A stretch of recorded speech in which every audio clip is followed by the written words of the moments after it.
ప్రేక్షకుల తరఫున కేంద్ర ప్రభుత్వం తరఫున హృదయపూర్వకమైనటువంటి శుభాకాంక్షలు. ఎందుకంటే తెలుగు సినీ పరిశ్రమలో అక్కినేని నాగేశ్వరరావు గారి తర్వాత మీరు పద్మవిభూషణ్ తీసుకోవడము మాకందరికీ గర్వకారణం. మీ యొక్క 45 ఏళ్ల సినీ జీవితంలో పునాది రాళ్ళు వేసుకుంటూ స్వయం కృషితో ఈరోజు ఎదుగుతూ వస్తున్నారు. ఎంతో కష్టపడి మీరు ఈ స్థాయికి చేరుకున్నటువంటి మీకు ఈరోజు కేంద్ర ప్రభుత్వం పద్మవిభూషణ్తో సన్మానించడము నిజంగా ప్రతి తెలుగు బిడ్డ గర్వపడాల్సినటువంటి అంశం అని నేను భావిస్తా ఉన్నాను. Thank you so much. Padma Vibhushan వచ్చిన ఈ సందర్భంలో మీరు అభినందించడానికి నా స్నేహితుడిగా చిరకాల మిత్రుడిగా మీరు రావటం అన్నది నాకు చాలా చాలా సంతోషం, మిక్కిలి ఆనందంగా ఉంది. అండ్ మీ ప్రేమని మీ అభిమానాన్ని ఆస్వాదిస్తున్నాను. Thank you so much. ఢిల్లీలో రాష్ట్రపతి చేతుల మీదుగా తీసుకుంటున్నారు కాబట్టి మేము దానికంటే ముందే మిమ్మల్ని కలవాలి, అభినందించాలనేటువంటి ఆలోచనతో ఈరోజు మీ దగ్గరికి రావడం జరిగింది. మోస్ట్ వెల్కమ్ అండి. దక్షిణ భారతదేశంలో రజనీకాంత్ గారు కానీ మీరు కానీ ఒక మంచి నైతిక విలువలతో కూడినటువంటి నటులుగా మంచి పేరు తెచ్చుకున్నారు.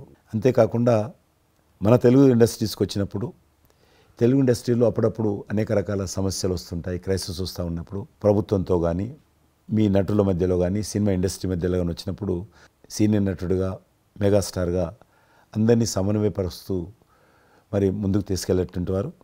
అలాంటి మీరు ఈరోజు మరి పద్మవిభూషణ్ రావడం అనేటువంటిది మరి అందరం సంతోషించాల్సిన అంశం అని నేను భావిస్తాను. ఈ ఇండస్ట్రీ లేకపోతే మేము లేవండి. మా చదివిన చదువుకు కానీ మన బ్యాక్గ్రౌండ్కి కానీ ఏదో ఒక మారుమూల ఉద్యోగం చూసుకుంటూ ఉండాల్సిన వాళ్ళు ఈ రోజున ఇంత సెలబ్రిటీ స్టేటస్ కానీ ప్రపంచవ్యాప్తంగా ఎక్కడ మన వాళ్ళు ఉన్నా సరే అక్కడ గుర్తింపు కానివ్వండి, ఇవన్నీ రావటం అంటే కనుక కళామ తల్లి ఆ సినిమా ఇండస్ట్రీ నాకు పెట్టిన భిక్షగా నేను ఫీల్ అవుతుంటాను. ఆ ఇండస్ట్రీ లేకపోతే ఏం లేదు. అందుకని ఇలాంటి ఇండస్ట్రీకి ప్రత్యుపకారంగా నేను ఏం చేయాలి, నాకు ఇంత స్థానం ఇచ్చిన ఇండస్ట్రీకి తిరిగి నేను ఏమి ఇవ్వగలను అనేటటువంటి ఒక గ్రాటిట్యూడ్ నుంచి మొదలైంది. క్రైసిస్ వచ్చినప్పుడు నేనేదో నా భుజం కాయాలి, నా వంతు సహాయం చేయాలి అనే ఆలోచన. ఒక ఇంటికి పెద్ద బిడ్డగా పెద్ద కొడుకుగా ఆ ఇంటి కుటుంబ బాధ్యతలకి తన వంతు సహాయం ఎలా చేస్తాడో అలాగే నిర్వర్తించాలని ఉంటుంది. కానీ ప్రతిదానికి పెద్ద నేను అనేటువంటి బేషిజానికి మాత్రం పోవాలని కారణం ఒకటి అనుకుంటే మీరంటే అందరు యాక్సెప్టబిలిటీ ఉంటుంది. అది కూడా ఆ యాక్సెప్టబిలిటీ చిన్నవాళ్ళు కానీ పెద్దవాళ్ళు కానీ ఈ రంగం కానీ ఆ రంగం కానీ మీరు ఏదైనా ఒక మాట చెప్తే దాని మీద మీరు నిలబడతారు, మిగతా వాళ్ళు కూడా మీ మాట గౌరవం ఇస్తారు. అది కారణం నేను అనుకుంటాను. సినిమా రంగం నుంచి రాజకీయాలకు వచ్చి కూడా రాజకీయాలలో మీకంటూ ఒక ప్రత్యేక స్థానాన్ని సంపాదించుకున్నారు. మీరు కొత్త ఒరవడి రాజకీయాల్లో కూడా తీసుకురావడం జరిగింది. మీరు చేపట్టినటువంటి ప్రచార కార్యక్రమం కానీ మీకు వస్తున్నటువంటి స్పందన కానీ అద్భుతంగా మేమందరం ప్రతి కార్యక్రమాన్ని వేరే ప్రత్యామ్నాయ పార్టీలో ఉన్నప్పుడు కూడా మీ రాకను మేము గమనించే వాళ్ళము. మీరు చేస్తున్నటువంటి ప్రచారము కొత్త ఒరవడి మీరు అద్భుతంగా చేశారు. ప్రాంతాలకు అతీతంగా మీకు స్పందన లభించింది, చాలామంది గెలిచొచ్చారు. ఒక ఆర్టిస్ట్గా నేను మంచి స్థితిలో ఉన్నప్పుడు రాజకీయాల్లోకి వెళ్ళాల్సినటువంటి ఒక పరిస్థితులు నెలకొన్నాయి. ఆ సమయంలో నేను ప్రజలకి ఏదో చెయ్యాలనే తప్పనే ప్రధానం తప్ప ఎలాంటి పొజిషన్స్ ఏమిటి దీని మీద నాకు దృష్టి లేదు. ఎందుకంటే అన్నిటికీ మించినటువంటి ఉన్నతమైన స్థానాన్ని వాళ్ళ మనసులో వాళ్ళు ఇచ్చిన తర్వాత దానికి మించి నాకు ఏది కావాలి కోరిక లేదు నాకు. అయితే ఏదో చిన్న ఎత్తున మనకి తెలిసి మనకు అందుబాటులో ఉన్నటువంటి చారిటబుల్ ట్రస్ట్ ఇవి పెట్టి చేస్తాను, నేత్రదానం అని రక్తదానం అని చేస్తున్నాం. కానీ పెద్ద ఎత్తున చేసే అవకాశం భగవంతుడు ఇస్తే కనుక అది చిత్తశుద్ధితోటి నేను మనసావాచ కర్మేణ చెయ్యాలి అని ఆ రకంగా నా కృతజ్ఞత తీర్చుకోవాలని మాత్రం చూపించాలని మాత్రం నాకు ఎప్పుడు ఉంటుండేది. నాకు ఇప్పటికి జ్ఞాపకం ఉంటుంది. ఇది అంతకుముందు ఒకటే ఉండేది, ఇలాగ పెట్టినప్పుడల్లా ప్రతిసారి మీరే జ్ఞాపకం వస్తారు నాకు. ఎంత కీన్ అబ్జర్వేషన్. రాజకీయంగా ఉన్నప్పుడు మాత్రం నాకు ఎనలేని సంతృప్తి ఎక్కడ లభించిందంటే ముఖ్యంగా ఇప్పుడు తమరు చేస్తున్నటువంటి శాఖ ఉంది కదా టూరిజం, అది నేను మీకంటే కొంచెం ఒక స్టెప్ ముందుగా దాన్ని నేను అవి నిర్వర్తించినప్పుడు ఆ శాఖలో మంత్రిగా నాకు పొందినటువంటి అనుభూతి కానీ లభించిన సంతృప్తి కానీ అంతా ఇంత కాదు. ఆ రకంగా మాత్రం రాజకీయాలకు వస్తే ఇంత చేయొచ్చా అనేది మాత్రం నాకు సుస్పష్టంగా నాకు అనుభవపూర్వకంగా తెలిసొచ్చింది మంత్రిగా ఉన్నప్పుడు టూరిజానికి. అది అలా అలా వెళ్ళి ఆఖరికి ఒక కల్నరీ ఇన్స్టిట్యూట్ అనేది నాకు అవకాశం తిరుపతిలో నేను వెళ్ళాను. అద్భుతమైనటువంటి ఇన్స్టిట్యూట్ అది. అంటే క్షమించాలి, అది ఇనిషియేట్ చేసి తీసుకురావడం వరకు నేను చేసి ఇంకా నేను ప్లానింగ్ అంతా మీరు ఉన్నప్పుడే జరిగింది. అంతా జరిగింది. రాబట్టడానికి ఎంత కృషి చేశానంటే అంతా ఇంత కాదు, అది మనకు రాకుండా పోయే పరిస్థితులు ఉన్నాయండి. ఆ టైం లోపల ఒక మినిస్టర్నా ఒక సూపర్ స్టార్నా అన్నీ పక్కన పెట్టేసి ఆ ప్లానింగ్ కమిషన్ చైర్మన్ ఉండేవారు మౌంటగా అహ్లూవాలియా, ఆయన దీన్ని వద్దు, మనకి ఇది వైబుల్ కాదు, ఇది ఫీజిబుల్ కాదు అంటే కనుక కాదని ఆయన గుమ్మందరికి వెళ్ళిపోయి చేతులు కట్టుకుని ఇది ఓకే చేయండి సార్, దీని ఆవశ్యకత అంతా కాదు. ఇండియాలో ఉన్నటువంటి ఎన్ని రకాల స్టేట్స్, ఎన్ని రకాల కల్చర్స్ ఉన్నాయో అన్ని రకాల వంటకాలు ఉండేటటువంటి దేశం మందే. అది నేర్పించే ఒక ఇన్స్టిట్యూషను ఈ రోజున మనకి కావాలి, అదే కల్నరీ ఇన్స్టిట్యూట్. అది మనకు వచ్చింది, దాన్ని మనం నిలబెట్టుకోవాలి. ఇది గొప్ప అవకాశం, ఎంతోమందికి ఉద్యోగం ఇవ్వటమే కాదు, మన కల్చర్ని కూడా మనం నిలబెట్టడం అవుతామంటూ ఆయనతో పోరాడి కన్విన్స్ చేసి ఓకే చేసి ఇక్కడ రాష్ట్ర ప్రభుత్వం ఆ రోజున ఉన్నట్టు రాష్ట్ర ప్రభుత్వం ఒప్పించి రేణుగుంటలో 17 ఎకరాల దాకా చేయించి ఇంకా పెట్టేస్తున్నాం, ఇక మనం స్టోన్ వేస్తున్నాం ఇక్కడ అని అనుకున్న సమయంలో ఈ రాష్ట్ర విభజన సమయంలో నేను రిజిగ్నేషన్ టెండర్ చేసి వచ్చింది. అయితే ఫైల్ సంతకం అన్నీ అయిపోయినాయి. దాని తర్వాత ఇమ్మీడియట్గా వచ్చిన కేంద్ర ప్రభుత్వంగా మీరు దాన్ని ఇంప్లిమెంట్ చేసి ఈరోజు రేణుగుంటలో అది మీరు చాలా అద్భుతంగా ఉన్నదండి. ఇంకా దాన్ని ఈ మధ్యలోనే 2 రోజుల క్రితం ఈ మధ్య నేను మా సెక్రటరీని పంపించాను. మళ్ళీ దాన్ని ఇంకా రిక్రూట్మెంట్ కానీ ఇంకా రీడెవలప్మెంట్ కానీ ఇంకా ఏ రకంగా డెవలప్, ఇప్పుడు ఆల్రెడీ మేము ఎస్వి యూనివర్సిటీతో టైప్ చేసుకుంటున్నాము, టీటీడీ వాళ్ళతో టైప్ చేసుకుంటున్నాము, కొన్ని స్టార్ హోటల్స్తో టైప్ చేసుకుంటున్నాము. ఆ రకంగా ఇంకా మీరు ఏదైతే ఆలోచన ఉండనో మీ ఆలోచన ప్రకారం దాన్ని ముందుకు ముందుకు తీసుకెళ్తాం. మీరు రాజకీయాలు ఉన్నా సినిమా రంగంలో ఉన్నా కూడా కల్మషం లేనటువంటి వ్యక్తి అని నేను భావిస్తాను. ఎవరిని పల్లెత్తు మాట అన్నారు, ఇంట్లో అన్నారు అనుకుంటే బయట అన్నారు అనుకుంటాను. పార్టీ పెట్టినప్పుడు కూడా ఎవరన్నా అక్కడక్కడ రాజకీయంగా అన్నా కానీ మీరు వ్యక్తిగతంగా అందరూ గౌరవిస్తారు ఈరోజు ఏ పార్టీలు ఉన్నప్పుడు కూడా. నేను అది ముందస్తుగా చూసింది మీలో కిషన్ రెడ్డి గారు. మిమ్మల్ని మనస్ఫూర్తిగా చెప్తున్నాను, అసెంబ్లీలోకి నేను అడుగుపెట్టినప్పుడు నేను కొత్తవాడిని. నా వెనకాల ఆల్రెడీ ఒకసారి ఎమ్మెల్యేగా చేసి రెండోసారి ఎమ్మెల్యేగా ఉన్న కిషన్ రెడ్డి గారు నా పక్క సీట్లో ఉండేవారు. ఇటు పక్క ఇంకొకరు జయప్రకాష్ నారాయణ గారు, ఆయన ఇటు పక్క చంద్రబాబు నాయుడు గారు, మరో పక్కేమో వైఎస్ఆర్, అందరూ ఉండేవాళ్ళు. వీళ్ళందరూ మాట్లాడుతుంటే, వీళ్ళందరూ రాజకీయ ఉద్దండులు మాట్లాడుతుంటే అందరిని చూస్తుండేవాడిని. అక్కడ నాకు వచ్చిన షాక్ ఏంటంటే, ఫస్ట్ ఒకళ్ళు దుయ్యబెట్టుకుంటూ తిట్టుకుంటూ అసలు దుర్భాషలు ఆడుకుంటూ కొట్లాడుకునే పరిస్థితి వస్తూ ఇక ఫినిష్ అయిపోయింది, ఇక ఒకళ్ళొకళ్ళు మాట్లాడుకోరు, ఇంకా వీళ్ళు దీర్ఘకాల శత్రువులు వీళ్ళు ఇంకా అనే ఫీలింగ్ వచ్చింది. ఇలా ఉంటుందా అనేది. బట్ దానికి విరుద్ధంగా నేను అసెంబ్లీ అయిపోగానే కార్నర్లు నడుచుకెళ్తుంటే ఎవరైతే ఇద్దరు తిట్టుకున్నారో ఒకరొకరు దూషించుకున్నారో వాళ్ళు భుజమే చేసుకుని ఏంది భయ్యా నువ్వు అలా అన్నా, నువ్వు అనలేదు భయ్యా, అరే నా నాయకుడు చూస్తున్నాడు అనకపోతే బాగుంటుందని ఇట్లా అంటుంటే నాకు షాక్ తిన్నాను, చాలా ఆశ్చర్యపోయేవాడిని. ఇది ఇలా ఉంటుందా? మీ సినిమా ఫీల్డ్ కంటే ఎక్కువ నటులు ఉంటారు, మీ సినిమా ఫీల్డ్ కంటే ఎక్కువ నటులు రాజకీయాల్లో ఉంటారేమో అలా అనిపిస్తుంది నాకు. అక్కడ అలాంటి పరిస్థితుల్లో ఒక నిబద్ధతతోటి ఇష్యూ బేస్డ్గా మాట్లాడుతూ తను అనుకున్నవి నిర్దిష్టంగా చెప్పగలిగేటటువంటి నాయకుల్లో మిమ్మల్ని అబ్జర్వ్ చేశాను. మీరు ఎక్కడ ఎవరిని దుర్భాషలాటం నేను చూడలేదు, ఎవరిని పౌరుషంగా మాట్లాడటం చూడలేదు, ఎవరిని ఎద్దేవా చేయటం రెడిక్యూల్ చేయడం నేను చూడలేదు. మీరు ఎంతసేపు ఇష్యూ బేస్డ్గా మాట్లాడేవాళ్ళు, స్ట్రాంగ్ వాయిస్ చేసుకుని మీరు అనుకున్నది అది ఎంత కరెక్టు, ఎలా అన్యాయం జరుగుతుంది అని ఆ ప్రజలకి మద్దతుగా ప్రజల తరపున నిలబడి మాట్లాడిన నాయకుడుగానే మిమ్మల్ని చూశాను. నేను ఇప్పటికీ అలాగనే ఉన్నాను.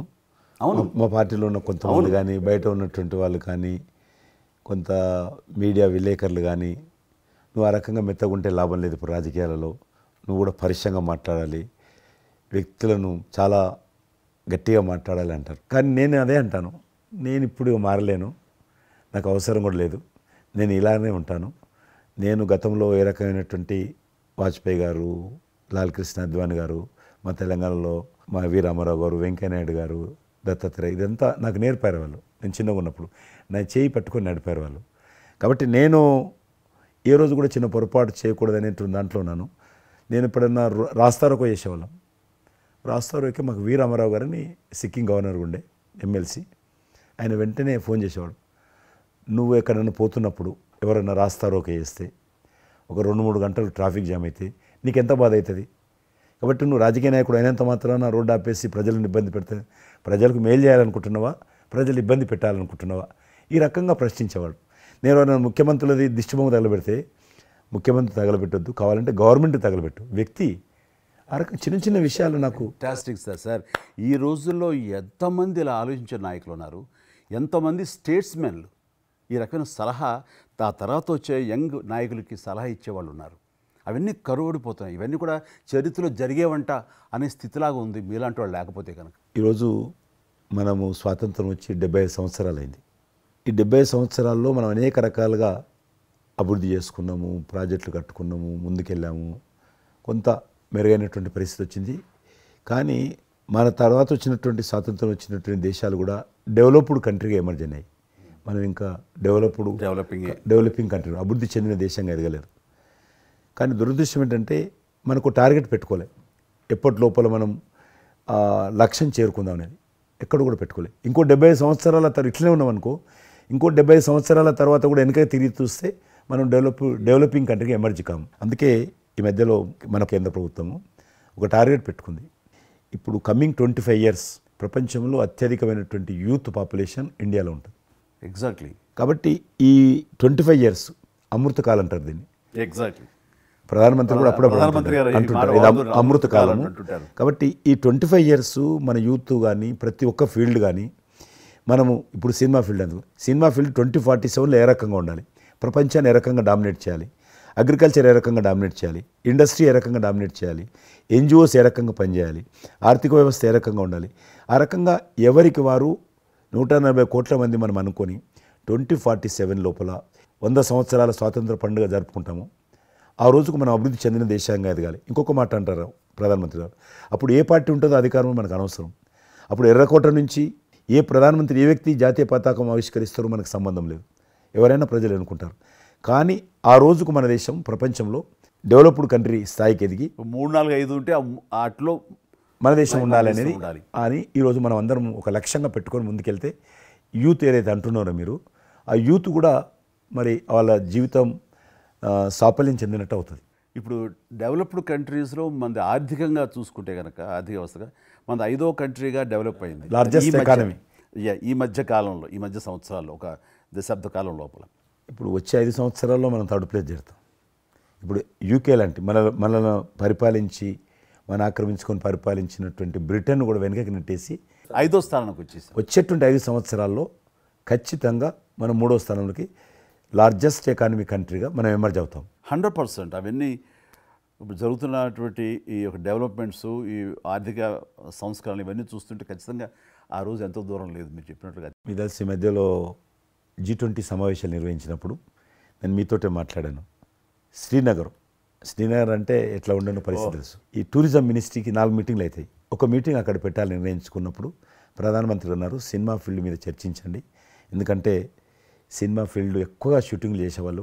మేము చిన్నగా ఉన్నప్పుడు జమ్మూ కాశ్మీర్ వెళ్ళలేదు వివరం కూడా, కానీ దేశంలో ఉన్నటువంటి కోట్లాది మంది కాశ్మీర్ అందాలను చూశారు సినిమాల కారణంగా. ఎవరు పోలేదు అక్కడికి, కానీ చూశారు.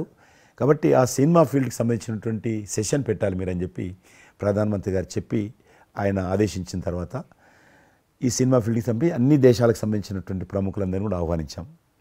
అప్పుడు మేము మీటింగ్ పెట్టాలంటే పాకిస్తాన్ అన్ని దేశాలకు లెటర్స్ రాసింది, చైనా లెటర్స్ రాసింది, టెర్రరిస్ట్ ఆర్గనైజేషన్స్ అన్నీ కూడా హెచ్చరించాయి. జమ్మూ కాశ్మీర్కి వస్తే Kashmir is a disputed place అది, కాబట్టి ఎవరు రావద్దు, వస్తే మాత్రము ఏమైనా అవుతే మాకు సంబంధం లేదని పాకిస్తాన్ కూడా అందరూ హెచ్చరించారు. బట్ ప్రైమ్ మినిస్టర్ చెప్పాడు, ఎట్టి పరిస్థితుల్లో మీటింగ్ పెట్టి తీరాలి, నువ్వు నాకు అనవసరం, నీకేం కావాలో నేను అన్ని ఏర్పాటు చేస్తాను. ఆ తర్వాత నేను మీతో మాట్లాడి ఆ రోజు అప్పుడే కాశ్మీరు అని అనగానే మీరు కాశ్మీరు లోయల్లో కన్యాకుమారి ఇలాంటి సాంగ్స్ ఎన్నో మాకు గుర్తుకొచ్చినాయి. అలాంటిది మళ్ళీ మీరు మీ పార్టిసిపేషన్ ఉంటే బాగుంటుంది అనుకున్నప్పుడు ఆ టైంలో నేను రాలేని పరిస్థితిలో రామ్ చరణ్ వస్తే బాగుంటుంది, అతను RRR సినిమా ఆస్కార్ అవార్డు తోటి తను మంచి ఆస్కార్ అవార్డు వచ్చింది, బాగుంటుంది ప్రధానమంత్రి గారు చెప్పాను. అప్పుడు అందరూ ఫారినర్స్ డెలిగేట్స్ అందరూ కూడా ఏ సినిమా సాంగ్ అది నాటు సినిమా డాన్స్ చేశారు అక్కడ. ఎవరు మన కొరియన్ మినిస్టర్.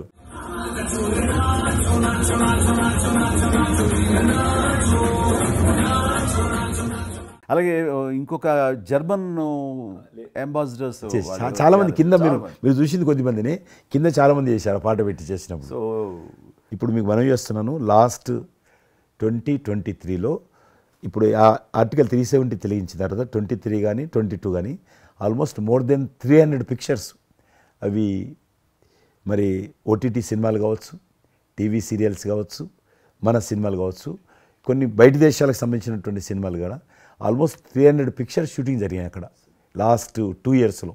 మళ్ళీ తిరిగి మీ ప్రభావంతో ఆయన నరేంద్ర మోడీ గారి చొరవతోటి ఇలాగా G20 కల్చర్ ముఖ్యంగా టూరిజం సంబంధించి సినిమాలను ఎంకరేజ్ చేస్తూ మీరు తీసుకున్న చొరవ, అందులో రామ్ చరణ్కి మీరు ఇచ్చేటువంటి ప్రాధాన్యత ఇవన్నీ కలిపినప్పుడు ఫస్ట్ నా వైఫ్ తన ఫ్రెండ్స్ తోటి ఎక్కడికి వెళదాం ఈ హాలిడే అంటే వాళ్ళ ఫ్రెండ్స్ అందరు కలిపి కాశ్మీర్కి వెళ్ళారు. అన్నిటికీ మించి మన భారత జాతీయ జెండా రెపరెపలాడుతున్నది. మీకు తెలుసలేదు, మా పార్టీ తరఫున మాకు మురళీ మనోహర్ జోషి గారు ఉండేవారు, పార్టీ అధ్యక్షుడు అద్వానీ గారి తర్వాత. ఆయన కన్యాకుమారి నుంచి కాశ్మీర్ వరకు యాత్ర తీసాము. ఏంటో తెలుసా డిమాండ్? అక్కడ శ్రీనగర్లో జాతీయ పతాకం ఎగరడం, దానికోసం ఉద్యమం. చూడండి, ఒక జెండా ఎగరడం కోసం. ఆడికి మిలిటరీ మధ్యలో, పోలీస్ ఫైరింగ్ల మధ్యలో ఒక జెండా, మేము జమ్మూ కాశ్మీర్ కానీ ఆపేశారు మమ్మల్ని. అక్కడ నుంచి విమానం, మిలిటరీ విమానంలో తీసుకుపోయి ఆయన ఒక్కరిని అక్కడ జెండా ఎగిరినట్టు చేసి మళ్ళీ తీసుకొచ్చారు. దల్ లేక్ అని ఉంది అక్కడ, ఉన్నది కదా. మొన్న 15th ఆగస్ట్, ఇంతకుముందు 15th ఆగస్ట్ ఏదైతే మనము 70 సంవత్సరాల పండుగ జరుపుకున్నాము, 50,000 మంది అమ్మాయిలు, అబ్బాయిలు, స్కూల్ పిల్లలు అందరూ చేతులలో 3 రంగుల పతాకాలు పట్టుకొని దల్ లేక్ చుట్టూ ఊరేగింపు చేశారు. అది మార్పు. ఇంకొకటి నాకు సంతోషం ఏంటంటే, మీరు రాజకీయాలకు రాకముందే మీకంటూ ఒక ప్రత్యేక స్థానం సర్వీస్ యాక్టివిటీలు, చిరంజీవి చారిటబుల్ ట్రస్ట్ చాలా పెద్ద ఎత్తున చేయడం అనేటువంటిది నిజంగా అది చాలామందికి ఆదర్శమైంది. మిమ్మల్ని చూసిన తర్వాత చిరంజీవి గారు పెట్టిన అంత పెద్ద నటు పెట్టడం మనం చేయకూడదని వాళ్ళ స్థాయిలో పెట్టినటువంటి చాలా సంస్థలు మీ నుంచి స్ఫూర్తి తీసుకొని పెట్టారనేది నాకు తెలిసిన వాళ్ళు కూడా చాలామంది చెప్పారు. కాబట్టి అది గొప్ప విషయం. మీకు ఎందుకు వచ్చింది ఐడియా? అది ఏదైనా సరే ముందు మన మనసులో తిరిగి ప్రత్యుపకారంగా ఏదైనా చెయ్యాలి అనే భావం ఒకటి ఉంటేనండి, అవకాశాలు ఎదురుగా ఉంటాయండి మన ఎదురుగా. అలా చూసినప్పుడు ఆ టైంలో రక్తం దొరకక చనిపోయేవాళ్ళు చాలామంది ఉన్నారు. అది గర్భస్రావంతో, డెలివరీ సమయంలో, యాక్సిడెంట్ సమయంలో కొంతమంది క్షతగాతులు, అట్లాగా లుకేమియా కానివ్వండి, క్యాన్సర్ కానివ్వండి, ఇలాంటివి తలసేమియా కానివ్వండి, ఇలాంటి చాలామంది ఉన్నారు. ఇంతమంది జనాభా ఉన్న ఈ దేశంలో రక్తం ఇచ్చేవాళ్ళు లేకుండా పోయారు. ఎందుకంటే రక్తం అనేది ల్యాబుల్లో తయారు చేసేది కాదు, ఒక మనిషి మరొక మనిషికి దానం ఇస్తేనే జరిగేది. సో ఆ మాత్రం ఆల్టర్నేటివ్ లేదు, ప్రత్యామ్నాయం లేదు. సో ఇది కేవలం మంచి మనసుతోటి ఉండేవాళ్ళు ఇచ్చేదే. వాళ్ళని మోటివేట్ చేయాలంటూ నేను ఏం చేస్తానంటే, నా ఫ్యాన్స్ని ఫస్ట్ మోటివేట్ చేద్దామని దీని ఆవశ్యకత చెప్పడం కోసంగా షార్ట్ ఫిల్మ్స్ కానివ్వండి, ఎక్కడ పెడితే అక్కడ నేను ఇవ్వటం మొదలుపెట్టేసరికి ఈ రోజున రక్తం ఇవ్వటం కోసంగా ముమ్మరంగా ముందుకు రాగలుగుతున్నారు అంటే దాన్ని ఇనిషియేట్ చేసింది, దానికి ముందస్తుగా దాన్ని మోటివేట్ చేసింది నేను అని చెప్పుకోవడానికి నాకు గొప్ప విషయం అండి. కానీ మీరు ఒక ఉద్యమంలాగా తయారు చేశారు దాన్ని, ఒక మూమెంట్ లాగా తయారు చేసి మిషన్కి hats off to my fans and motivate అయిన ధర్మాత్ములు, మంచి మనసు ఉన్న వాళ్ళు ఎంతోమంది ముందుకు వచ్చారు. అందరికీ కూడా ఈ సందర్భంగా చేతులెత్తి నమస్కరిస్తాను. ఇక్కడ మీ గురించి నేను ఇంకోటి విన్నాను, మీరు ఏదైతే నా సేవా కార్యక్రమాల గురించి మీరు ప్రస్తావించారో అదే సమయంలో నేను కోవిడ్లో కూడా నేను కొంచెం యాక్టివ్గా ఉండి మా కార్మికులకి సంబంధించి 3 నెలల పాటు 4 నెలల పాటు నా మిత్రుల సహకారంతో నేను కొంత అమౌంట్ తోటి సినిమా ఫీల్డ్లో పనిచేస్తున్నటువంటి బాయ్, ఆఫీస్ బాయ్ నుంచి మొదలు పెడితే టెక్నీషియన్స్ వరకు కూడా మీరు చాలా పెద్ద ఎత్తున 4,000 మందికి నేను గ్రాసరీస్ ఇవ్వగలిగాను వాళ్ళకి బయటికి రాని పరిస్థితిలో. బట్ అదే పరిస్థితిలో మీరు దేశవ్యాప్తంగా మీరు ముఖ్యం ఇక్కడ మన రాష్ట్రానికి సంబంధించి తెలంగాణలో మీరు ఫ్రంట్ లైన్లో ఉండి ప్రతి వాళ్ళని పరామర్శిస్తూ, ప్రతి హాస్పిటల్కి వెళుతూ, ఎవరైతే ఆ రోజున ఫ్రంట్ లైన్ హీరోస్ ఉన్నారో వాళ్ళందరినీ పరామర్శిస్తూ మీరు అద్భుతంగా పెద్ద ఎత్తున చేశారు. అదే కాకుండా మన ఇండియా లెవెల్లో మీరు corona command control room, corona command control room మీకు మీ ఆధ్వర్యంలో జరిగింది. అప్పుడు మీరు చేసిన సేవల గురించి దేశం ప్రస్తావించారు. అంటే అప్పుడు నోడల్ మినిస్ట్రీ, హోమ్ మినిస్ట్రీ ఉండింది. ఏమైనా డైరెక్షన్స్ దేశానికి ఇవ్వాలన్నా, రాష్ట్ర ప్రభుత్వాలకు ఇవ్వాలన్నా, లాక్డౌన్ ఎక్కడ పెట్టాలి, ఎక్కడ పెట్టకూడదు, ఎప్పుడు పెట్టాలా, లాక్డౌన్లో ఏ స్థాయికి వెళ్ళాలా, అన్నీ కూడా హోమ్ మినిస్ట్రీ ఇచ్చేది. నేను అప్పుడు హోమ్ మినిస్ట్రీలో ఉన్నాను. ప్రజలకు రోజువారీ అవసరమైనటువంటి 24 మినిస్ట్రీస్, 3 జాయింట్ సెక్రటరీస్ ఒక్కొక్క మినిస్ట్రీ నుంచి 8 గంటల చొప్పున హోల్ నైట్ టు డే 24/7 ఆ బ్యాచ్ కరోనా కంట్రోల్ రూమ్లో కూర్చోవాలి. ఆ రకం కూర్చున్నప్పుడు దానికి యాజ్ ఎ మినిస్టర్గా నన్ను ఇన్ఛార్జ్ పెట్టారు ప్రధానమంత్రి గారు, అమిత్ షా గారు. చాలా అద్భుతంగా నేను కూడా ఆల్మోస్ట్ 1.5 మంత్ ఆఫీసులోనే పడుకున్నాను. మిలిటరీ విమానాలలో ఆక్సిజన్ పంపించాను, మీకు తెలుసు. మిలిటరీ విమానాలు చాలా ఒక విమానం ఢిల్లీ నుంచి ఆక్సిజన్ తీసుకొని వస్తే గ్రీన్ ఛానల్ ద్వారా హైదరాబాద్ సికింద్రాబాద్ స్టేషన్ వచ్చేంత వరకు కూడా ఎక్కడ ఆగకపోయేది. అంత నెట్వర్క్ గ్రీన్ ఛానల్ అంటారు. ఆ రకంగా విమానాల ద్వారా నేను గాంధీ హాస్పిటల్కి ఆల్మోస్ట్ 12 సార్లు పోయాను లోపలికి. ఎవరైతే వెంటిలేటర్ మీద పేషెంట్స్ ఉంటారో, నేను బుక్ ఒకటి ప్రింట్ చేశాను. వెంటిలేటర్ మీద పేషెంట్ దగ్గరికి వెళ్ళి దగ్గరగా మాట్లాడాను. దేవుడి మీద భారం ఇచ్చి తిరిగాను. ఆ రకంగా ఎందుకు వెళ్ళానంటే ఏదో పబ్లిసిటీ కోసం కాదు. డాక్టర్లు పనిచేస్తున్నారు, ఆడ నర్సులు పనిచేస్తున్నారు, ఆడ శానిటేషన్ సిబ్బంది పనిచేస్తారు, క్లీన్ చేయడం. వాళ్ళు పనిచేస్తున్నప్పుడు మనం వాళ్ళని గాలికి వదిలేసి మీరు పని చేయండి, మేము రాజకీయ నాయకులము, మేము ఇళ్ళల్లో ఉంటాము, మేము రాము అని కూడా దాన్ని తట్టి నేను లోకల్గా ప్రజాప్రతినిధిని, ఎంపీని అని చెప్పి మా ఇంట్లో భయపడుతున్నా, అందరూ భయపడుతున్నా. ప్రెస్ వాళ్ళందరూ వచ్చేవాళ్ళు. ప్రెస్ వాళ్ళందరినీ గేట్ కాడ, బయట మెయిన్ గేట్ కాడ ఆపాడు. ఇక నేను పోయేవాడిని, మొత్తం చూసేవాడిని. ఆ సూపరింటెండెంట్ కూడా నాతో పాటు లోపలికి వచ్చేవాడు ధైర్యం చేసి నేను వెళ్ళినప్పుడు. ఆ రకంగా పూజారులు ఉంటారు దేవాలయాలలో. పూజారులు కూడా చాలా పేదవాళ్ళు ఉంటారు, మీకు తెలుసు. వాళ్ళకు దేవాలయాన్ని క్లోజ్ అయినాయి కదా.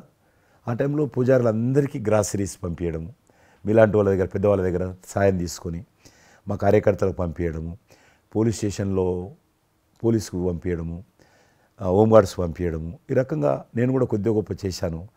ఇక్కడ మా వాళ్ళతోటి కలిసి నా కాన్స్టిట్యున్సీ చూసి ఈవెన్ నా పార్టీలో ఉన్నటువంటి, నాకు పనిచేసినటువంటి పేద కుటుంబాల కార్యకర్తలకు కూడా గ్రాసరీస్ పంపించాను నేను. ఆ రకంగా కూడా వర్కౌట్ చేశాను. మీ కుటుంబంలో కూడా చాలామంది మీకు బంధువులు సినిమాలు వచ్చారు. అందులో ఇద్దరు ప్రముఖంగా, మీ అబ్బాయి చరణ్ గారు కావచ్చు, మీ సోదరుడు పవన్ కళ్యాణ్ గారు కావచ్చు. వాళ్ళిద్దరిట్లో మీకు నచ్చిన సినిమా ఏముంటుంది? పవన్ కళ్యాణ్ సినిమాల్లో నాకు తొలి ప్రేమ ఒకటి చాలా ఇష్టం, బద్రీ ఇష్టం, అలాగే జల్సా అనే ఇంకో సినిమా, అత్తారెడ్డి దారేదైతే చాలా నేను చూశాను. అది అవి తను చేసినవి సినిమాలైనా అన్నీ కూడాను అద్భుతమైన సినిమాలే, 1-2 తప్ప. అండ్ చరణ్ రెండో సినిమా మగధీర నభూత నా భవిష్యత్. మీరు అసెంబ్లీలో నాకు వచ్చి చెప్పారు, ఇది మగధీర రిలీజ్ అయిన రోజు ఉన్నారు మీరు, జ్ఞాపకం ఉందో లేదు మీకు? కరెక్టే కదా, మీరు షేర్ చేశారు. చాలా బాగా నడుస్తుంది మా అబ్బాయిది, మంచి అదే టైంలో మీరు అసెంబ్లీలో కూడా చెప్పారు మాకు, మామూలుగా మాట్లాడుతున్నారు. మగధీర చాలా అద్భుతంగా వచ్చింది, చిరంజీవి అని మీరు ఎంత సంతోషపడిపోయారో. మీకు రాజకీయంగా మీ తదనంతరం లేదా మీతో పాటు మీ బంధుగణంలో కానీ, మీ బంధువులో కానీ, మీరు ఎంకరేజ్ చేసిన మీ శిష్య వర్గంలో కానీ ఎవరైనా ఉన్నారా? అంటే నేను మా కుటుంబం నుంచి ఎవరిని ప్రోత్సహించలేను. ఎవరన్నా ఇష్టం ఉంటే వాళ్ళు రావాలి ఫ్యూచర్లో, నేను ప్రోత్సహించలే ఎవరిని కూడా. నాకు పార్టీలో గ్రూప్ అంటూ లేదు. అందరూ పార్టీ కార్యకర్తలందరూ నా గ్రూపే, పార్టీయే నా జెండా. ఆ రకంగా నేను ఎవరిని వ్యక్తిగతంగా నా మనిషిని ప్రోత్సహించుకోవడము, లేకపోతే మా కుటుంబ సభ్యులను ప్రోత్సహించడం అనేటువంటిది, ఎవరైనా రాజకీయాలు అంటే వాళ్ళ స్వేచ్ఛ, మనం బలవంతంగా తీసుకొచ్చి నిలబెట్టాలనేది నేను జనాలు కూడా అనుకోలేదు ఇప్పటివరకు అయితే. ఈ ఫ్యూచర్ ఏమైతే చెప్పలేను ఇప్పటికైతే. మీరు ఒక గ్రూపు, నా కార్యకర్తలు నా గ్రూప్ అని మీరు అంటే నాకు ఒక విజువల్, ఒక ఫోటోగ్రాఫ్ గుర్తుకొస్తుంది. మీరు వైట్ హౌస్ ముందు మీరు కొంతమంది కార్యకర్తలు అలా ఉన్నారు, కానీ వాళ్ళు నిశ్చితంగా చూస్తే నరేంద్ర మోడీ గారు ఉన్నారు ఆ టైం లోపల. మీకు అప్పటి నుంచి కూడా నరేంద్ర మోడీ గారితో సత్సంబంధాలు ఉండేవా? అద్వానీ గారు ప్రెసిడెంట్ ఉన్నప్పుడు 1994లో నేను అప్పుడు యూత్ వింగ్లో పనిచేస్తున్నాను. American council of young political leaders, అది యుఎస్ గవర్నమెంట్ ఏజెన్సీ. వాళ్ళు ఏం చేసేవాళ్ళంటే కొన్ని ముఖ్యమైనటువంటి దేశాల నుంచి అప్పుడప్పుడు యూత్ డెలిగేషన్, పొలిటికల్ పార్టీకి సంబంధించినటువంటి యూత్ డెలిగేషన్, యంగ్ లీడర్స్ అంటారు, యంగ్ లీడర్స్ని పిలిచి మా దేశం ఏ రకంగా అభివృద్ధి చెందుతుందో మీరందరూ చూసి మీరు మీ దేశాల్లో మాకు దేశం గురించి ప్రచారం చేయాలి, వాళ్ళ కాన్సెప్ట్ అది. అద్వానీ గారు ముగ్గురిని సెలెక్ట్ చేశారు. నన్ను హైదరాబాద్ నుంచి, తెలంగాణ ఉమ్మడి రాష్ట్రం ఆంధ్రప్రదేశ్ నుంచి, కర్ణాటక నుంచి అనంత్ కుమార్ అని చనిపోయారు, మినిస్టర్ ఉండేవారు, సివిల్ అవియేషన్ మినిస్టర్ ఉండేవాడు, కల్చర్ మినిస్టర్. ఆయన చనిపోయారు మధ్యలోనే. అక్కడ గుజరాత్లో ఆర్గనైజింగ్ పార్టీకి సెక్రటరీ ఉండేవాడు నరేంద్ర మోడీ గారు, అప్పుడు మినిస్టర్ కాదు ఇంకా మా ముగ్గురిని సెలెక్ట్ చేసి ఢిల్లీకి పిలిచి ఇట్లా మీరు పార్టీ తరఫున పోవాలి అని చెప్పి, నన్ను కూడా నువ్వు పోవాలన్నప్పుడు నాకు పాస్పోర్ట్ లేదు, నాకు చాలా చిన్న ఏజీ, ఫ్లైట్లో మొదటిసారి పోయినా నేను. తొందర రమ్మంటే మా పార్టీ ఫ్లైట్ టికెట్ ఇస్తే పోయాను. మాట్లాడినాక వారు చెప్పారు మీరు ముగ్గురు అని కూర్చున్నాక ఇంటి ముందోటి కటింగ్ షాప్ ఉంది. నరేంద్ర మోడీ గారి గడ్డ ఉంది, నాకు గడ్డ ఉంది చిన్నోని. మీరు ఇద్దరు క్లీన్ షేవింగ్ చేసుకురా అన్నాడు. నరేంద్ర మోడీ ఇంటి మా అమ్మ పోయిన క్లీన్ నాకు చూపించాలండి మళ్ళీ వచ్చి మళ్ళీ పోయి క్లీన్ షేవింగ్ చేసుకొని నరేంద్ర మోడీ గారు మేము ఇద్దరం ఎందుకనంటే అయినా మీరు పార్టీ రిప్రజెంట్ చేయడం లేదు, మీరు ఇండియాని రిప్రజెంట్ చేస్తున్నారు, టైంకి రావాలా, టైం పోవాలని చెప్పి మమ్మల్ని పంపించిన తర్వాత నరేంద్ర మోడీ గారు మీరు చూడండి ఆ ఫోటోలో ఆయన సంఖ్య ఒక బ్యాగ్ ఉంటుంది. ఆ బ్యాగులో పుస్తకము పెన్ ఉంటుంది. మేము రాజులాగా పుస్తకం లేదు, పెన్ లేదు, మేము పోతుంటే అందులో భాగంగానే వైట్ హౌస్ లోపల రానిచ్చేవాళ్ళు చాలా దూరంకి వెళ్ళి, కానీ చూపించేవాళ్ళు బయట ఉండే కొంత అమెరికా ఇది వైట్ హౌస్ అక్కడ కనిపిస్తుంది, అందులో అది ప్రెసిడెంట్ రూము, ఇక్కడ కనిపిస్తుంది కిచెను, ఇది కాన్ఫరెన్స్ హాలు. బయట నుంచి అందరు చెప్పేటోళ్ళు చాలామంది ఉండేవాళ్ళు. అదే నేను చూసి గైడర్స్ టూరిస్ట్ గైడ్స్ ఉంటారు కదా, వాళ్ళు చాలామంది అక్కడ పోతే చెప్పేవాళ్ళు. ఆ రకంగా అక్కడ దిగినటువంటి ఫోటో అది. ఎందుకు రిలీజ్ చేశానంటే ప్రధానమంత్రి గారు అయిన తర్వాత నాకు ఫోన్ చేశాడు, కిషన్ ఏమన్నా మీ దగ్గర ఫోటోలు ఉన్నాయా? ఆయన దగ్గర లేవు పాపం. ఓకే, నాకు ఫోన్ చేశాడు. నేను ఎమ్మెల్యే క్వార్టర్స్లో అవన్నీ ఫోటోలు తీసినాక ఇంత కట్ట ఉండే కానీ అన్నీ అంటుకొని ఒకటి మనకు తెలియదు కదా, మొత్తం పాడిపోయినాయి. 8 ఫోటోలు దొరికినాయి. అందులో ఏదో ఒకటి దొరికింది బోటు థమ్స్అప్ తాగుతూ, అప్పుడు థమ్స్అప్ తాగొద్దని కూడా తెలియదు, ఇది మల్టీనేషనల్ కంపెనీ అటువంటి ఏం లేదు అప్పుడు. బోట్ నడిపిస్తున్న ఫోటో ఇవన్నీ కూడా కొన్ని దొరికితే పంపించాను.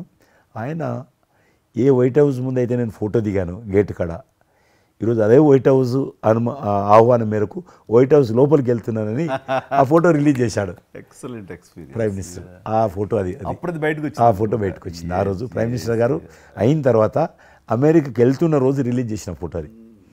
మీరు మాకు ఒక మాట ఇచ్చారు, మీరు మన ఆఫీస్ ఏదైతుందో టూరిజం ఆఫీసు ఢిల్లీలో నేను వస్తాను, మన ఇద్దరం ఒకసారి ఎందామని అన్నారు.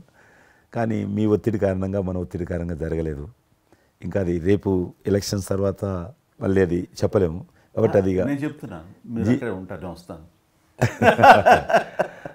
అది కాకుండా మీరు నాకు ఇంకా జ్ఞాపకం ఆఫీస్లో ఉన్నప్పుడు నాకు గర్వం ఫీల్ అవుతాను. ఎందుకంటే మీరు పెట్టిపోయినటువంటి ఫోటోలు ఇండియాకి సంబంధించినటువంటి టూరిజం డెస్టినేషన్ యొక్క ఫోటోస్ ఏవైతున్నాయో అవి ఇంకా ఆ రకంగానే ఉన్నాయి. నేను అడిగిన ఎవరు పెట్టారంటే చిరంజీవి గారు పెట్టారంటారు. డ్రైవర్ కూడా మీకైతే డ్రైవర్ ఉండను, అతను ఇప్పుడు నా దగ్గర ఉన్నాడు, రణధీర్. మీకు చెప్తుంటారు సార్ మై చిరంజీవి సాబ్ కभी मैं ही साहब ड्राइवर मैं ही चलाता उनका गाड़ी दिल्ली में आज आपको मैं चला रहा हूं साहब అంటాడు. ఇంకా ఉన్నాడు పాపం. చాలా సీనియర్ అండి అతను, చాలా మంచివాడు. మన ఉమ్మడి ఆంధ్రప్రదేశ్ ఉన్నప్పుడు మనం ఇండియాలోనే మనమే ఆరోగ్యశ్రీని ప్రారంభించామన్నది నాకు తెలిసినటువంటి వాస్తవం. ఆ తర్వాత మిగతా రాష్ట్రాలు కూడా వ్యాపించింది అనేది చాలా ఇది. అలాంటి ఆరోగ్యశ్రీకి కిషన్ రెడ్డి గారే ఆద్యులు అంకురార్పణ చేసిన వాళ్ళు అని బయట బాగా వెనుకడు ఉంది. ఆ తర్వాత ప్రభుత్వాలు పికప్ చేసాయి. అది ఎందుకు ఎలాగా అది మీరు ఎట్లా ఇనిషియేట్ చేశారు ఆరోగ్యశ్రీ అనేది? 2004 నేను ఎమ్మెల్యే అయినప్పుడు పేరున్న మందకృష్ణ మాదిక్ గారు, ఆయన వాళ్ళకు సంబంధించినటువంటి ఎస్సీ వర్గీకరణ మీద పోరాటం చేస్తూనే సామాజిక సమస్యల మీద కూడా పోరాటం చేసేవారు.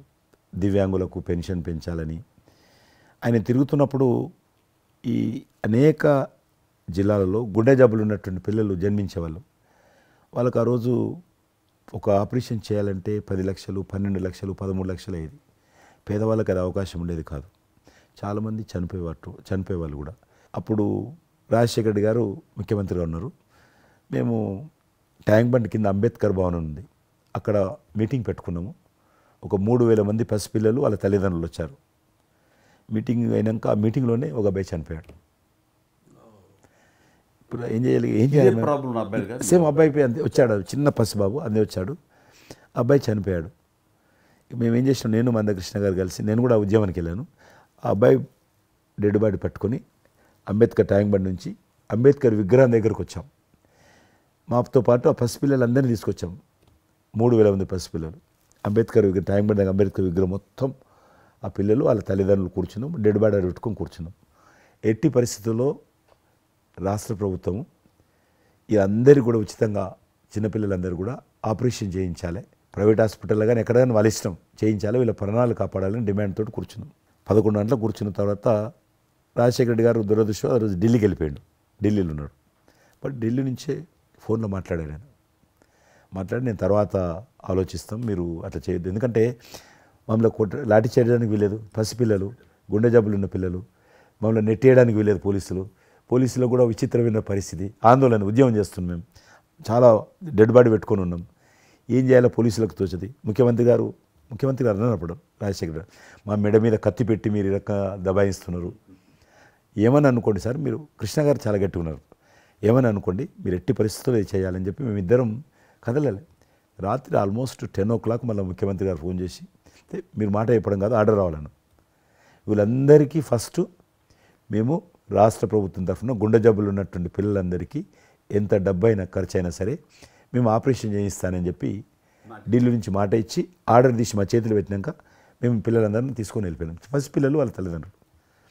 ఆ తర్వాత మళ్ళీ ముఖ్యమంత్రి గారు వచ్చిన తర్వాత మళ్ళీ మీటింగ్ పిలిచాడు మమ్మల్ని, పిలిచి ఈ రకంగా చేయడం తప్పు, మీరు నన్ను బెదిరించారు, బ్లాక్మెయిల్ చేశారు, ఆర్డర్ చేశారు, ఏమని అనుకోసారి మేము ప్రజల పిల్లల ప్రాణాలు కాపాడడం కోసం చేశాం తప్ప మీకు వ్యతిరేకంగా కాదు, ఇంకొకరు కాదు. అందులో బాబు చనిపోయాడు. తర్వాత ముఖ్యమంత్రి ఆలోచన చేసి డాక్టర్లను పిలిచి ఎట్లా చేద్దాము, అప్పుడు సర్వే చేయించాడు. వాళ్ళు గ్రామ పంచాయతీలో సర్వే చేస్తే 2 లక్షల మంది పిల్లలు ఉన్నారు ఒక్క ఆంధ్రప్రదేశ్లోనే, ఉభయ రాష్ట్రాల్లో గుండెకు జబ్బు హోల్ ఉండి పుట్టినటువంటి వాళ్ళు 2 లక్షల మంది పిల్లలు ఉన్నారు. ఇంతమందికి నేను ఎట్లా చేస్తా అది ఇదని మళ్ళీ సర్వే వచ్చిన తర్వాత వెరిఫికేషన్ వచ్చింది, లిస్ట్ తీశాడు, అంచనా వచ్చిన తర్వాత అప్పుడు ఆయన ఇన్సూరెన్స్ ఏదైనా చేద్దామా అని, ఆయన డాక్టర్ కదా ఒరిజినల్గా, ఆయన డాక్టర్ వృత్తి చదువుకున్నది MBBS, ఆయనకి ఈ విషయం బాగా తెలుసు కాబట్టి ఏం చేద్దామని ఆలోచన చేసి అప్పుడు ఇన్సూరెన్స్ పథకం ఆ పిల్లల కారణంగా, గుండె జబ్బులు ఉన్నటువంటి పిల్లల కారణంగా ఆ 2 లక్షల మందికి పిల్లలు ఇన్సూరెన్స్ చేయాలని వచ్చినటువంటి ఆలోచనే ఈ ఆరోగ్యశ్రీ పథకం. అలా మీరు ఇనిషియేట్ చేసినటువంటి ఈ ఆరోగ్యశ్రీ కానివ్వండి, ఇది నిజంగా ఇలాంటి సామాజిక స్పృహ అనేది రాజకీయంగా ఆలోచిస్తే వచ్చేది కాదండి. ఇది మానవతా విలువలతోటి మానవత్వంతో ఆలోచించారు కాబట్టి ఈ రోజున అది సఫలీకృతం కాగలిగింది. భారతదేశంలోనే అది ఒక అందరూ ఆచరించేటువంటి గొప్ప పథకం అయింది. అది ఎంతమంది లబ్ధి పొందుతారో వాళ్ళందరూ బ్లెస్సింగ్స్ మీకు ఉండాలి. అసెంబ్లీలో ఉండగా నాకు ఒక రిప్రజెంటేషన్ ఇచ్చారు. ఈ హోమ్ గార్డ్స్ గురించి మీరు తీసుకున్న శ్రద్ధాశక్తి ఆహ్వానించిన మీరు పడ్డ తపన కానీ అంతా ఇంత కాదు. అండ్ అది మీరు ఈ రోజున వాళ్ళకి ఏదైనా లబ్ధి చేకూరిందంటే దానికి కూడా నాంది పలికిన వాళ్ళు కిషన్ రెడ్డి గారు. 3,000 జీతం ఉండేది సార్ వాళ్ళకు, కుటుంబము. వాళ్ళు 12 గంటలు 13 గంటలు 14 గంటలు ఇప్పుడు ట్రాఫిక్ చేస్తుంటారు కదా, వాళ్ళు 12 గంటలు దుమ్ము ధూళి ఎండలో వాళ్ళు ఇట్లా ఏలు పెడితే మొత్తం మన చేయి నల్లగవుతుంది, అంత మట్టి కాలుష్యంతో ఉంటారు వాళ్ళు. రోజు వాళ్ళు ఇచ్చే బట్టలు తెల్ల షర్ట్ వేసుకోవాలి, వాళ్ళు కాకి ప్యాంట్ వేసుకోవాలి. ఉదయం వేసుకునే షర్టు 2 గంటలలో కలర్ మారిపోతుంది. మనం ఇచ్చేటువంటి 3,000 రూపాయలు అలా డ్రెస్ ఉతకడానికే సరిపోతుండే.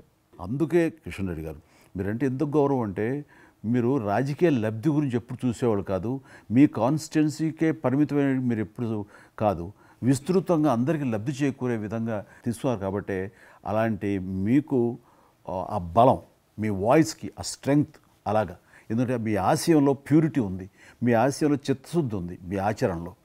కాబట్టి మీలాంటి నాయకుల వల్లనే అవుతుంది ఏదైనా సరే. జనవరి 22 నాడు నేను టీవీలో చూశాను, మీరు అయోధ్యలో రామమందిర నిర్మాణంలో మీ దగ్గర కెమెరాలు పెట్టడము, మీరు కామెంట్ చెప్పడము, మిమ్మల్ని పిలవడము, మీరు పోవడము, మీరు ఆ రోజు టీవీలో దేశమంతా అన్ని టీవీలు మాట్లాడాయి. మీకు మీరు ఏ రకంగా ఫీల్ అనిపించింది మీకు? అది హనుమాన్ని ప్రార్థించే ఆయన మా కులదైవంగా చూసిన మాకు రామచంద్రుడు ఆ నామమే మాకు ఒక రకమైన గొప్ప స్ఫూర్తి మాకు. అలాంటి రాముడు మమ్మల్ని ఆహ్వానించినట్టుగా అనిపించిందండి. అది అక్కడ 500 సంవత్సరాలుగా ఎన్నో అక్కడ ఉన్నటువంటి ప్రాబ్లం అనేది అది సునాయాసంగా చేయటం అన్నది అది ఆయన వల్లనే అయ్యింది, నరేంద్ర మోడీ గారు తలుచుకోబట్టి అయ్యింది అనేది. అలాంటి దానికి మేము ఆహ్వానించబడటం అనేది అది మేము చూసుకున్న అదృష్టం, పుణ్యం. చాలామంది అందరము భయపడ్డాం ఏమైపోతుందో, దేశంలో గొడవలు అయితే మత కళాలు జరుగుతుందేమో. కానీ అదృశ్యం ఏంటంటే ముస్లింలు కూడా చాలామంది సానుకూలంగా. ఇక్కడ నేను ఒక విషయం చెప్పాలి. నేను రామ మందిరం నుంచి నా హోటల్ ఉంది అక్కడ, ఆ హోటల్కి వెళ్ళడానికి నేను కారు హైర్ చేసుకున్నాను మా ఫ్యామిలీ. అది ముస్లిం డ్రైవర్. సో ఈ రోజున ఇంత కాంట్రవర్షియల్ ఈ ప్లేస్లో ఈ రోజున టెంపుల్ కట్టడంపై మీరందరూ ఎక్కడో కొంత అసంతృప్తితో ఉండుంటారు కదంటే. కాదండి, ఈ రోజు నుంచి మా టెన్షన్ రిలీవ్ అయిపోయింది, కరెక్ట్, మేము చాలా రక్షణతో ఉన్నాం అన్న ఫీలింగ్ ఉంది. ఎంత హిందూ కాన్వర్జేషన్ అండి. ఇక్కడ 144 సెక్షన్ ప్రివేల్ అవుతూ ఏ రోజున ఏం గొడవలు జరుగుతాయి, ఎక్కడి నుంచి ఏ ఘర్షణలు జరుగుతాయి, స్కూల్కి వెళ్ళి మా బిడ్డలు వస్తారా వెళ్తారా అనే టెన్షన్లో ఉండేవాళ్ళం మేమంతా. అండ్ అలాంటి ఘర్షణలో వాళ్ళు ముస్లిమ్సా లేకపోతే హిందూస్ అని ఏం చూడరు కదండి, ఎవరు అందరూ సఫరర్సే. అలాంటి పరిస్థితులు ఇప్పుడు నెలకొన్న సమయంలో ఎలాంటి గొడవలు లేకుండా ముందు ఒక నిర్ణయం తీసేసుకున్నారు. ఎస్, రామ మందిరం వెల్ కట్టేశారు, అయిపోయింది. ఇక్కడి నుంచి లిఫ్ట్ చేసేసారు 144 సెక్షన్, ఇంకేం లేదు, అన్నీ సజావుగా సాగిపోతాయంటే మాకు సెక్యూర్డ్ ఫీలింగ్ వచ్చింది, మా బిడ్డలకు రక్షణగా ఉంది, మాకు ఇంకేమీ కాదన్న భరోసా వచ్చింది మాకు. వీఆర్ సో హ్యాపీ అని ఒక ముస్లిం సోదరుడు అన్నారు. ఇప్పుడు అదే మీరు ప్రస్తావిస్తున్నారు. ఇప్పుడు చాలామంది ముస్లిమ్స్ వెళ్తున్నారు చూడడానికి, దర్శనం చేసుకోవడానికి. ఒక అమ్మాయి అయితే బాంబే నుంచి నడుచుకుంటూ వచ్చింది, 22nd చేరుకుంది అక్కడ అమ్మాయి. ఓకే, నేను ఉన్నాను వెనకనే ధైర్యాన్ని ఇచ్చేటువంటి మన ప్రధాని గారు, ఈ భారత ప్రభుత్వం ఇవన్నీ కలిపి దోహదపడ్డాయి. అందుకని ఆయన ఒక మాట అన్నారు అయోధ్య టైంలో, మొన్నటిదాకా టెంట్లో రాముడిని చూసాం, ఇంకా రావుడికి ఆ పరిస్థితి లేదు, ఆయన ఒక పర్మనెంట్ స్ట్రక్చర్లో ఉంటాడు అని అన్నప్పుడు అందరూ మంచి రెస్పాన్స్ ఇచ్చారు, బాగా రెస్పాండ్ అయ్యారు. అట్లాగా ఈ రోజున ఆయన తీసుకున్న ప్రతి కార్యక్రమం కూడాను ఒక మత సామరస్యాన్ని సూచిస్తుంది. దానికి నేను ఒక విషయం కూడా చెప్తాను, మీరు చెప్పారు కదా, నేను ఎలక్షన్ ప్రచారానికి 2019లో కానీ అంత ముందుగానే వెళ్ళేవాడిని. డిఫరెంట్ రీజన్స్ మా పార్టీకి సంబంధించి కావచ్చు, ఇతరత్ర కావచ్చు. మేము వెళ్తున్నప్పుడు ముస్లిం సమాజాన్ని బస్తీలు కూడా వస్తాయి కొన్ని, మేము ఎంత మైకులు పెట్టుకొని డ్రమ్ కొట్టుకుంటూ పోయినా కూడా ఒక్కరు కూడా బయటకు వచ్చేవాళ్ళు కాదు.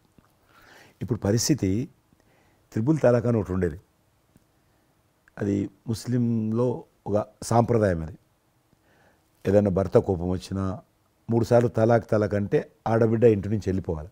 3 సార్లు అంటే తలాక్ అంటే వెళ్ళిపోవాలి.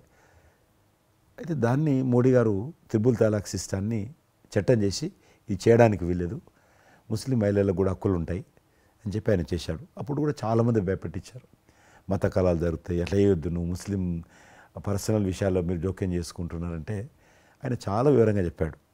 ఈరోజు నువ్వు ఒక భర్తగా నీ భార్యకు తలాక్ అని ఇచ్చేసి పంపించేస్తున్నావు, రేపు నువ్వు తండ్రి అవుతావు, తండ్రి అయిన తర్వాత కూడా మీ అల్లుడు నీ కూతురుకు తలాక్ తాగని విడాకులు ఇచ్చి పంపిస్తే అప్పుడు నువ్వు ఎంత బాధపడతావు? కాబట్టి ఏ తండ్రి అయినా సరే అట్లా ఉంటుంది. కాబట్టి ఇది ఈ రకమైనటువంటి ఉండకూడదని చెప్పి ఆయన త్రిపుల్ తలాక్ రద్దు చేస్తే, నేను ప్రచారానికి వెళ్తున్నప్పుడు అంతకుముందు బయటకు వచ్చేవాళ్ళు కాదు.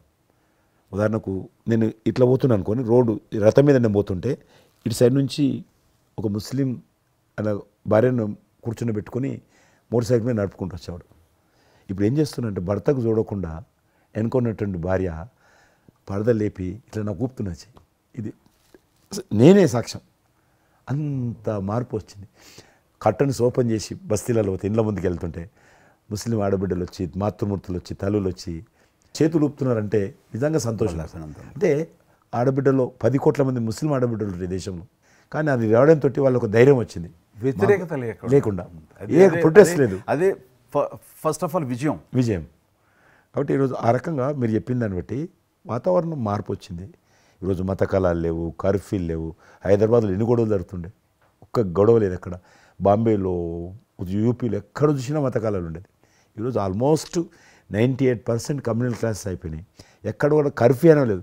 దేశంలో ఎక్కడో దగ్గర కొన్ని నగరాలలో కర్ఫ్యూ ఉంటుండేది, కొన్ని నగరాల్లో మత కళాలు జరుగుతుండేది. ఎక్కడో ఒక దగ్గర యూపీలోనూ, మధ్యప్రదేశ్లోనూ, మహారాష్ట్రలోనూ, ఇప్పుడు బీహార్లోనూ ఎక్కడ వింటలేదు, ఎక్కడ లేదు.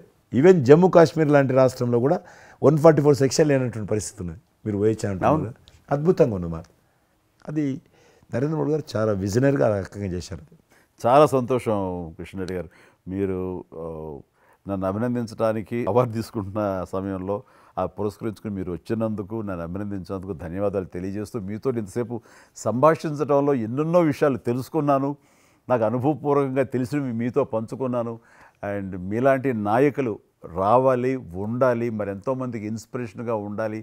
మీ ఆశయాలు, మీ ఆచరణలు, మీ సమస్య పరిష్కార మార్గాలు, అలాగే మీ నాయకుల యొక్క ఆయన ఆశయాలు, ఆయన యొక్క మార్గదర్శకంగా మీ ముందుండి మిమ్మల్ని ముందు నడిపించే విధంగా, తద్వారా అందరూ కలిసి భారతదేశాన్ని మీరు చెప్తున్నట్టుగా అభివృద్ధి చెందిన దేశాల్లో ఒక దేశంగా పెట్టే స్థితికి మనం వెళ్ళాలనే ఆశాభావం మీ అందరితో పాటు నాకు ఉంది.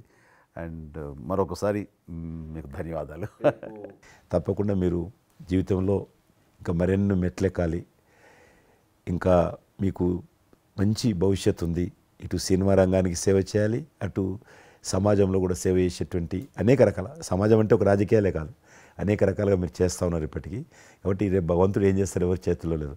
కాబట్టి మీరు నిండా నూరేళ్ళు ఉండి ఈ దేశానికి, ఈ ప్రజలకు సేవ చేయాలని నేను మనస్ఫూర్తిగా కోరుకుంటూ, మరొకసారి పద్మవిభూషణ్ అందుకుంటున్న సందర్భంగా మీరు నా హృదయపూర్వకమైనటువంటి శుభాకాంక్షలు. Thank you. అలాగే మీకు ఈ ఎన్నికలు విజయవంతం కావాలని మనస్ఫూర్తిగా కోరుకుంటూ, ఖచ్చితంగా మీరు మళ్ళీ ఏ మినిస్ట్రీలో ఉంటారో, ఎక్కడ ఉంటారో అనేది నాకు మన చేతుల్లో తెలుస్తుంది. అండ్ వచ్చి మిమ్మల్ని అలా కలుస్తాను నేచర్ మాట ప్రకారం. ఆల్ ద వెరీ బెస్ట్ అండి. Good luck. Please subscribe to Suvarna Media. Hi, నేను మీ Ravivarma Adduri. Please subscribe Suvarna media and do follow it. Hello అండి, అందరికీ నమస్కారం. నేను మీ ఆశ్రితని మాట్లాడుతున్నాను. Please like, share and subscribe to Suvarna media. Hi everyone, నేను మీ super singer winner Pravasthi. So please like, share and subscribe to Suvarna media for more amazing content. Hello అండి, నేను మీ సాహితీ Adapa, super singers. Please do subscribe to Suvarna media. Hi everyone, I'm Shweta Somasundaran. Please do subscribe Suvarna media. నేను మీ super singers contestant Madhuri Hemanth. ఈ video కానీ మీకు నచ్చినట్లయితే please do like, share and subscribe to Suvarna media channel. Like, share, subscribe to Suvarna media. Hello అండి, అందరికీ నమస్కారం. నేను మీ Pavan. Please do subscribe to them. అందరికీ నమస్కారం, నేను మీ అక్షయ్ సాయి. నన్ను సూపర్ సింగర్లో చూసుంటారు మీరందరూ. And please do subscribe to Suvarna media. So like, share and subscribe to Suvarna media. Hello అండి, అందరికీ నమస్కారం. నేను మీ Sumanas. Please subscribe to Suvarna media. Hi అందరికీ, నేను మీ Akhil Chandra. So please do like, share, comment and subscribe to Suvarna media. Thank you.